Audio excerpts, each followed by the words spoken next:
ఇప్పుడు చూసుకుంటే మీరు గత 20 సంవత్సరాల నుంచి తల్లి అనుకొని ఒకే పార్టీని నమ్ముకొని ఉన్నారు. సో ఈ తరుణంలో మంచి నాయకుడికి ఎప్పుడైనా గుర్తింపు వస్తుంది, లేట్ కావచ్చు, ఏదైనా అవ్వచ్చు. సో ఆ విధంగా ఇప్పుడు అధికారంలో ఉంది తెలంగాణలో మీ పార్టీ. సో మీ పార్టీ నుంచి మీకు ఏమైనా ప్రత్యేక హోదా రాబోతుందా? సో పార్టీలో నేను ఎప్పుడు కూడా పని చేసుకుంటూ పోయినా, పదవుల కోసం ఏ రోజు నేను ఉరకలే.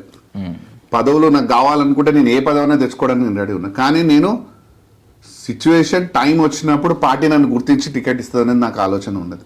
ఎందు గురించి చెప్తున్నానంటే, గత పార్టీ చచ్చిపోతున్నది అన్న రోజు ఆ రోజు నిలబడి 10 మందిని నిలబెట్టి మేము డబ్బులు ఎంతో కొంత వేసుకొని గరీబ్ వాళ్ళకు కూడా మేము టికెట్లు ఇప్పించి కార్పొరేటర్గా వాళ్ళని ఈరోజు పార్టీని నిలబెడితేనే కదా ఈరోజు వేరే పార్టీల నుంచి ఈరోజు వచ్చి ఇక్కడ అన్నీ చెప్పుకోవడానికి ఉన్నది.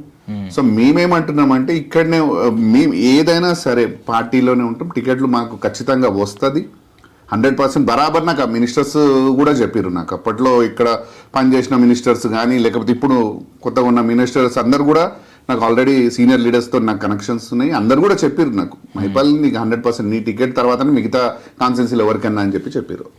దాంట్లో అదేమీ ప్రాబ్లం లేదు, పార్టీ మమ్మల్ని చూసుకుంటుంది, అట్లేం లేదు.